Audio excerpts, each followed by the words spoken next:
जब हम तीव्रता पूर्वक भजन में लगेंगे, एक महीने में एक बार गुस्सा होने पर एक महीने के भजन का फल ढक जाता है। 12 बार गुस्सा हो गए तो साल भर में तुम्हारे पास रह क्या गया। अच्छे से गुस्सा हो जाने पर एक महीने का भजन का फल ढक जाता है। ये संत जन बावरे थोड़ी कि मारो तो भी गुस्सा नहीं होते, शांत रहते हैं। तो बोले जो मारने वाला है फिर अगर उसको प्रतिकूलता नहीं दी जाएगी तो और बढ़ जाएगा। नहीं, उमा क्षमा साप होते भारी, अपने कर्म जाए अपकारी। जो तुम्हारा अपकार कर रहा है उसे क्षमा कर दो, तुम्हारी क्षमा उसके लिए सांप से भी बढ़कर जाकर दंड देने वाली बन जाएगी। तुम्हारा भजन तो बढ़िया बच गया और उसको दंड सांप से भी अधिक मिल जाएगा। उमा क्षमा साप होते भारी, अपने कर्म जाए अपकारी। छोड़ो उसको, शांत रहो। कोई बात करे तो बहुत नम्र और मृदु बात करो और सावधानी पूर्वक जीवन व्यतीत करो। ऐसे किसी स्त्री पुरुष से बात ही न करो जिससे कोई संबंध नहीं है। व्यर्थ में नेत्रों को बहुत संभाल के, वाणी को बहुत संभाल के रास्ते चलते, श्री हरिवंश, जिधर वो श्री हरिवंश आया उधर से मुंह फेरो और फिर बोलो श्री हरिवंश और चल दो। साधु का स्वभाव ऐसा नहीं होता। ऐसे करोगे फंस जाओगे, ऐसे करोगे फंस जाओगे। बिल्कुल नहीं फंसना। कोई श्री हरिवंश नाम के सहारे, राधा नाम के सहारे आपसे नेत्र मिलाना चाहता है, आपसे बातचीत करना चाहता है, बिल्कुल नहीं है श्री। और अगर स्त्री शरीर में है तो बोलना ही नहीं है। कोई पुरुष आपसे कह रहा है भाई जी श्री हरिवंश, बोलना ही नहीं। वो भले माने कि गुस्सा है क्या, पागल है क्या, सुनाई नहीं देता क्या, यही माने तो अच्छा है। ज्यादा अपने को प्रवीण संत न समझ ले, नहीं तो फंसने में देर नहीं लगती। माया फौरन फंसा लेती है, चित्त वृत्ति आकर्षित हो जाती है। इसलिए अपना स्वभाव बदले। भजन का फल है स्वभाव का बदलना। पूरी चेष्टा करता हूं साधना में, परिस्थिति में सुधार संतोषजनक नहीं आ रही, बड़ी निराशा छा रही है। जो साधक भगवान की कृपा का आश्रय लेकर साधना करता है, साधना में संलग्न है, प्रमाद नहीं करता, और ये स्थिति है कि संतोष नहीं हो रहा है, बढ़िया बात है। भगवान की कृपा का भरोसा करके साधना में कोई कमी नहीं पर संतोष नहीं हो रहा, ये बढ़िया बात है। संतोष होना बहुत हानिकारक है साधना में। साधना में असंतोष बढ़िया है। कभी संतोष और भजन और भजन और साधन, संतोष हो गया तो मन कहेगा नियम तो पूरा ही हो गया, थोड़ी देर मनोरंजन कर लेते हैं। संतोष नहीं होना चाहिए, पर भगवान की कृपा का आश्रय और सच्चाई से साधना में लगन पूर्वक लगना। अमर पद की प्राप्ति का उपाय क्या है? उस मायातीत, कालातीत, अकाल पुरुष की प्राप्ति का उपाय क्या है? चिंतन। अनन्य चिंतयन्तो माम। भगवान ने कहा अनन्य चेता सततम यो माम स्मृति नित्यशः तस्याहम सुलभा पार्थ। मैं उसके लिए सुलभ हो जाता हूं जो निरंतर मेरा चिंतन करता है। नाम का चिंतन, रूप का चिंतन, गुण का चिंतन, बस चिंतन चलना चाहिए।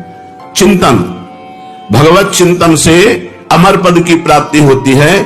जब युद्ध जैसे कार्य में भी भगवत चिंतन हो सकता है तो हर कार्य में भगवत चिंतन हो सकता है। माम अनुस्मर युद्ध च। जब युद्ध जैसे कार्य में भगवान का स्मरण हो सकता है तो कोई भी कार्य ऐसा नहीं जिसको करते हुए हम भगवत स्मरण ना कर सके। निरंतर भगवत स्मरण ही अमर पद, भगवत प्राप्ति, परम पद के उपाय हैं। अगर भगवत चिंतन में अंतर पड़ रहा है तो उतना ही अंतर पड़ रहा है अमर पद में। क्या साधना में वेश धारण करना आवश्यक है? ये वेश आचार्य परंपरा से होता है। ये जरूरी नहीं कि वेश धारण करे तभी परम पद मिलेगा, और ये जरूरी नहीं कि वेश धारण कर लिया तो परम पद मिलेगा। अगर वेश धारण करके भजन नहीं हो रहा, मनमानी आचरण हो रहे हैं तो नरक मिलेगा। और वेश धारण नहीं किए, बहुत सही साधना कर रहा है तो उसे भगवत प्राप्ति होगी। वेश का विशेष महत्व नहीं है, महत्व भजन का है। भीतर अगर आपके भजन चल रहा है और बाहरी वेश कैसा भी हो तो आपको भगवत प्राप्ति होगी। बाहरी वेश साधु का, भीतर संसार का चिंतन, मान प्रतिष्ठा, रुपया पैसा, तो फिर भगवत प्राप्ति नहीं, नरक की प्राप्ति होगी। वेश आचार्य परंपरा से है। अगर वेश है और उद्देश्य है तो सोने पे सुगंध है, फिर क्या कहना है। मम भक्ति युक्तो भुवनम पुना, तो तीनों लोगों को पावन करने वाला है। लेकिन केवल वेश है, उद्देश्य भगवत प्राप्ति नहीं, भजन नहीं, इधर उधर भंडारा खाते डोलना, रुपया पैसा समेटना, मान प्रतिष्ठा, ये लोक व्यवहार, हंसी मजाक, तो संसारिक जीवन व्यतीत करने से कोई वेश थोड़ी भगवत प्राप्ति करा देगा। इसलिए वेश का विशेष महत्व नहीं है, भजन का विशेष महत्व है, उद्देश्य का विशेष महत्व है। वेश रखकर तो विशेष सावधान रहना चाहिए कि भगवान ने इतनी कृपा की, मुझे विरक्त वेश दे दिया, अब मेरे से गलती न हो, अब मैं भगवत प्राप्ति इसी जन्म में कर लूं। सोते हुए जब कैसे होता है? जब कहा जाता है 24 घंटे जप करो, तो सोने में तो 6 घंटे जाते हैं, तो 6 घंटे तो जप नहीं होता। नहीं, जब हम निद्रा में जा रहे हो और भजन करते हुए सो गए, तो हमारा जितना सोने में समय जाएगा वो सब भजन माना जाएगा। जैसे मरते समय नाम लिया तो पूरे जीवन क्या किया है परिणाम नहीं देखा जाएगा, आपको भगवत प्राप्ति होगी। ऐसे सोते समय नाम जप करते हुए सो गए तो 6 घंटे, 7 घंटे, 5 घंटे, 4 घंटे जो सोए वो भजन का फल मिलेगा। इसलिए सोते समय बहुत होश में होना चाहिए, सब बातें हटा करके नाम में एकदम डूबते हुए फिर नींद में चले गए। तो निद्रा समाधि स्थिति, जो सोना है वो भी आपका समाधि भजन माना जाएगा, क्योंकि निद्रा में वृत्ति लीन होने के पहले आप नाम जप कर रहे थे, तो नाम जप में ही लीन माना जाएगा, निद्रा में नहीं माना जाएगा। निद्रा के ठीक पूर्व 1 क्षण पहले तक नाम जप चल रहा है और फिर सो जाइए, तो आप देखिए जगते समय वही नाम जप चलता मिलेगा, तो बीच में आपका भजन ही माना जाएगा। ऐसे 24 घंटे भजन माना जाएगा। प्रश्न कर रहे हैं, भजन करने के लिए क्या घर छोड़ना आवश्यक है? कि भाई अब भजन करना है तो घर द्वार छोड़ दे। हमें लगता है कि अगर भजन का अभ्यास नहीं तो बाहर ज्यादा माया जाल है, बाहर ज्यादा माया जाल है, घर की अपेक्षा बाहर ज्यादा भ्रष्ट होने के चांस हैं। अब कहीं तो कमरा लोगे, कहीं व्यवस्था, तो रुपया कैसे मिले? तो धनी पुरुषों का संग करो, फिर बेविचार और नाना प्रकार की गलतियां और नाना प्रकार के दोष हो जाते हैं। घर में अपनी कमाई का खा के दूसरों का उपकार करते हुए जो भजन करता है बहुत जल्दी सिद्ध हो जाता है। जो विरक्त है, भगवान की विशेष कृपा हो गई है और साधु समुदाय में रहे, आकाश वृत्ति या मधुकरी वृत्ति से जीवन यापन करे, खूब भजन करे, सिद्ध हो जाएगा। जो मेहनत करके कमाया है जिंदगी में, उसी अपनी कमाई के धर्म के टुकड़े खाओ और खूब नाम जप करो। अगर धाम आदि की यात्रा करो तो अपने पैसे से करो, 1 पैसे का किसी से सहयोग मत लो, 1 पैसे की वस्तु किसी से मत खाओ। गृहस्थ धर्म में ऐसे, और विरक्त धर्म में माधुकरी वृत्ति या आकाश वृत्ति से जो भगवान देते, और समुदाय में रहे, क्योंकि अलग रहने पर मनमानी आचरणों के होने की संभावना है, और समुदाय में एक दूसरे की सुरक्षा बनी रहती है। घर में भगवान का नाम लेने से, भगवान में मन लगाने से ज्यादा अच्छा है। हाँ, जो जीवन भर भजन करता रहा है और उसने देखा हमारे कर्तव्य का कार्य पूरा, बच्चों का ब्याह हो गया, संसार, ए भाई राधे श्याम, और चला, वो बात अलग है, वो बात अलग है। वो शास्त्र आज्ञा करता चौथेपन में विरक्त होकर के विरक्तों के बीच में रहकर भजन करे, अपने कर्तव्य का पालन हो गया, अब हम भगवान के भजन में चले। कहते हैं कि जो भजन नहीं करता वो आत्महत्यारा है, जो भजन नहीं करता वो आत्महंता है, आत्महत्यारा है। ऐसा क्यों कहा गया? बोले भगवान ने कृपा करके मनुष्य जन्म दिया है, कृपा करके सुविधा दी है कि इस जन्म में प्रमाद से हटकर भजन करके मेरी प्राप्ति कर लो, और अगर आपने नहीं की तो यह अपराध बना और आप आत्महत्यारे कह जाओगे। जो न तरह भवसागर अस समाज नर पाए, स्वत निंदक मंदमति आत्महनन गति जाए। जैसे कई बार बताया है कि भारतीय सरकार किसी आदमी को विदेश भेजे और सारी सुविधा वहां, घर मकान स्त्री पुत्र परिवार सब सुविधा दे, और अपना सरकारी काम बता दे कि ये काम करना है।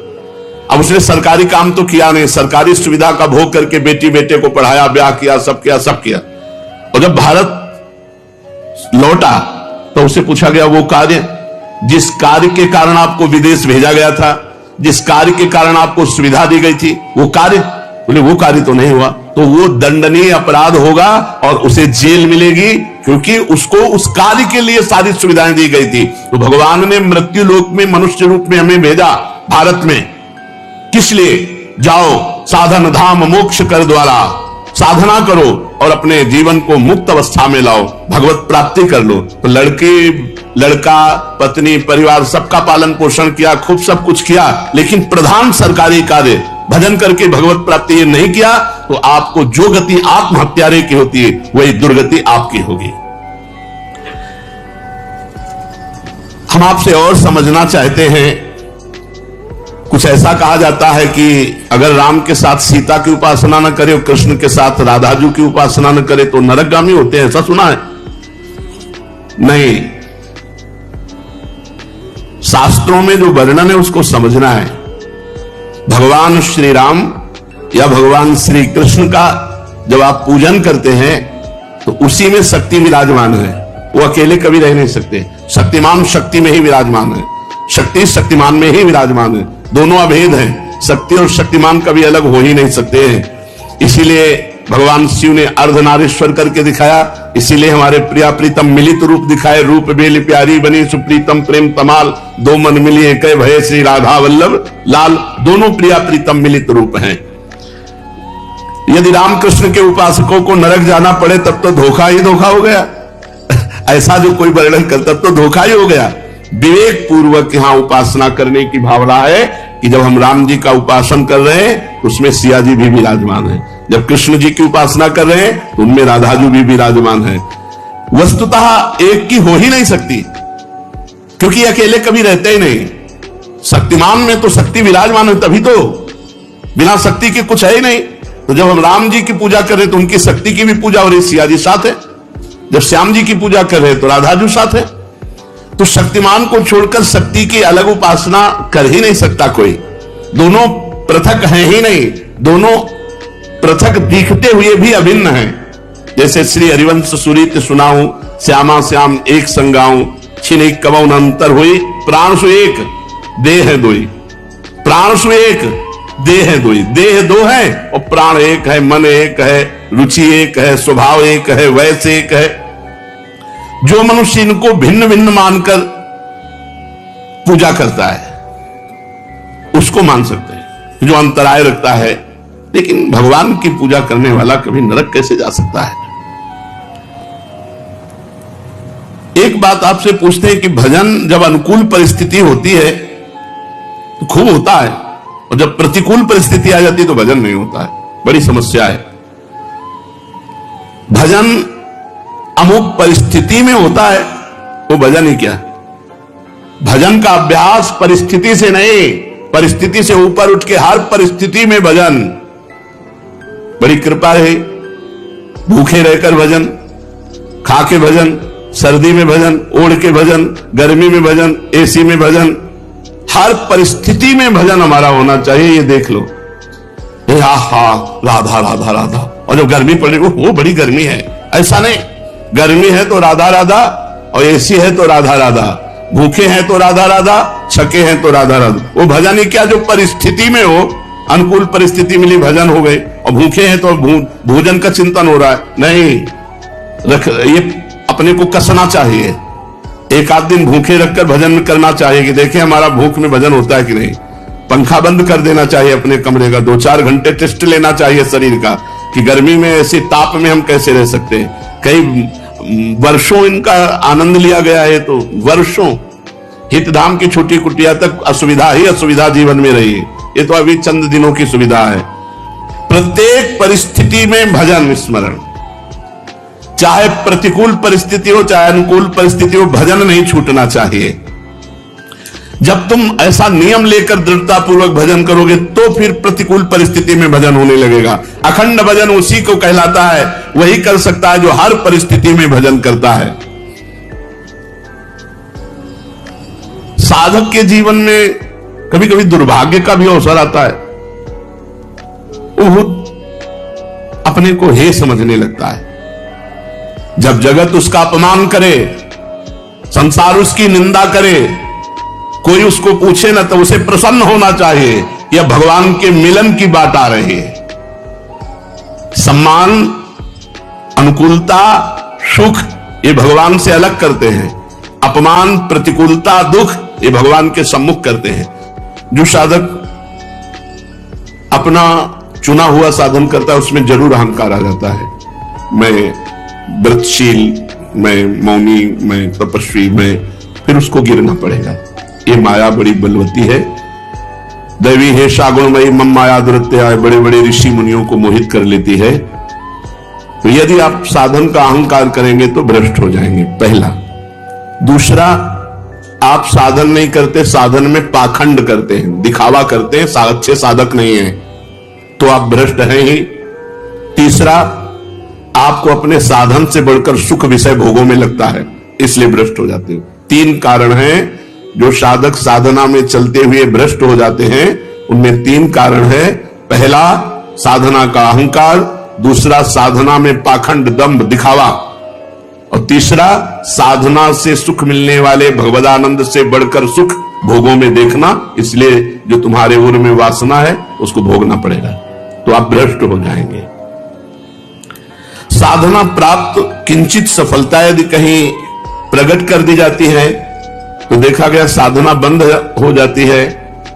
ये बिल्कुल अक्षरशः समझिए, जो भी साधन कर रहे हैं गुप्त रखिए, उसे प्रकाशित मत कीजिए। सोने से लेकर शयन तक की दिनचर्या कभी अपनी किसी के सामने मत रखिए, गुप्त रखिए। बहुत लंबे समय तक आपका साधन भजन ठीक चलेगा। और यदि आपने अपनी साधना व्यक्त कर दी, 2-4 लोग बैठे हैं, उनसे कि आप क्या समझते हो, मैं 1 बजे रात्रि को उठता हूं, ऐसा ऐसा करता हूं, ऐसा ऐसा कर, तो बंद हो जाएगा, उठना बंद हो जाएगा, वो दिनचर्या बंद हो जाएगी। स्पष्ट लिखा हुआ है। तो इसमें लिखा है कि दूसरों को बताने के समय हमारे चित्त में अहंकार होता है, अंतःकरण में अहंकार स्फुरित होता है। मैं इतने बजे करता हूं, मैं ये करता हूं, मैं करता हूं, इसके कारण उसकी साधना रुक जाती है। यदि उसे घुमा के वर्णन करे कि संतों ने कहा रात्रि के 1-2 बजे उठ जाना चाहिए, भजन साधन करना चाहिए, फिर ब्रह्म मुहूर्त में अमुक अमुक ऐसा साधना करना चाहिए, संतों ने कहा है, अपनी डायरेक्ट बात ना बतावे कि हमारी साधना क्या है। सदैव अपनी साधना को गुप्त रखे, भगवत चर्चा करे, संतों की बातें बताए। अपनी बात बतानी है तो किसी साधक ने ऐसा अनुभव किया, ऐसी बात बतावे। कभी अपने को उसमें सम्मिलित न कर ले कि मैं अपना अनुभव बताता हूं कि ऐसी ऐसी दिनचर्या मेरी 10 वर्ष से चल रही, तो आप लिख लो, अगर 10 दिन के अंदर न रुक जाए तो मैं बता देना। चाहे जितनी हिम्मत कर लो, 10 दिन के अंदर रुक जाएगी, हम कह रहे, गारंटी। आप अपनी संपूर्ण साधना को किसी से बता दो, अगर 10 दिन के अंदर वो साधना न रुक जाए तो मैं बता देना। कभी भी किसी भी स्थिति में अपना रहस्य नहीं खोलना चाहिए साधना का, कि हम क्या साधना करते हैं, कितनी करते हैं, क्या करते हैं। कुछ अगर अनुभव के साधकों का मंगल हो तो उसे अन्य संतों के या साधकों के शब्दों में बोल दे, अपने डायरेक्ट ना खोले कि ये मेरी दिनचर्या है, ये मेरी साधना है। बताते समय भाव तो आ ही जाता है कि मेरा साधन अच्छा चल रहा है, तो इस मनोवृत्ति से कैसे बचे। ऐसी बात मन में आवे तब यही माने कि मेरा साधन गुरु कृपा से चल रहा है, भगवत कृपा से चल रहा है, और दूसरों का भी साधन भगवान जैसा चला रहे वैसा चल रहा है। अभिमान करने की कोई जरूरत नहीं है। अभिमान की वृत्ति उदय होने ही ना दे। दूसरे जैसे भगवान चला रहे वैसे चल रहे, हमें जैसे भगवान चला रहे वैसे हम चल रहे हैं। साधना करते समय मन में संकल्प विकल्प बहुत उठते हैं, इसके लिए क्या करें। वैसे साधना तो इसी बात की है कि कोई संकल्प न उठने पावे, पर यदि संकल्प उठे तो उसे पूरा होने न दे, उसे नष्ट कर दे। संकल्प उठे तो उसे पूरा ना होने दे, चाहे सत हो चाहे असत हो। नहीं, संकल्प बनना बंद नहीं होगा। साधना है संकल्प रहित होने की, कोई संकल्प नहीं, ना अच्छा ना बुरा। बोले हम आज से संकल्प करते हैं, आज से क्या संकल्प करते हैं, हमारा तो जीवन भर का संकल्प है कि भगवान का नाम न छूटे। बस उसी में अभी तक नहीं पूरा हो पाया संकल्प, तो और संकल्प बना के क्या करें। भगवान का साक्षात्कार करना है, अभी तक नहीं पूरा हो पाया, तो और संकल्प बना के क्या करें। ये जो छोटे छोटे संकल्प उठते हैं, ये करना है, ये देखना है, ये सुनना है, ये भोगना है, इनको नष्ट कर दे। कैसे नष्ट होते हैं। नाम जप करते हुए इनकी उपेक्षा कर दे तो अपने आप ही नष्ट हो जाते हैं। नाम जप बंद ना हो और आप लगाव ना रखें, जो अंदर मन संकल्प विकल्प दे रहा है, तो वो नष्ट हो जाएंगे। अगर परमार्थिक शुभ संकल्प कोई हो तो उसे आदर दे दो, नहीं तो परमार्थिक व्यवहारिक दोनों खत्म। बिना संकल्प के चलने दो। संकल्प रहित साधना ही भगवान की प्राप्ति का है। कोई संकल्प नहीं, कोई संकल्प विकल्प नहीं। इतना जपना ये भी संकल्प नहीं, निरंतर जपना है ये संकल्प। हमारे जीवन का लक्ष्य है एक भी श्वास खाली ना जाए, एक भी मिनट व्यर्थ ना जाए। पूछत रीति भभूकत धावत,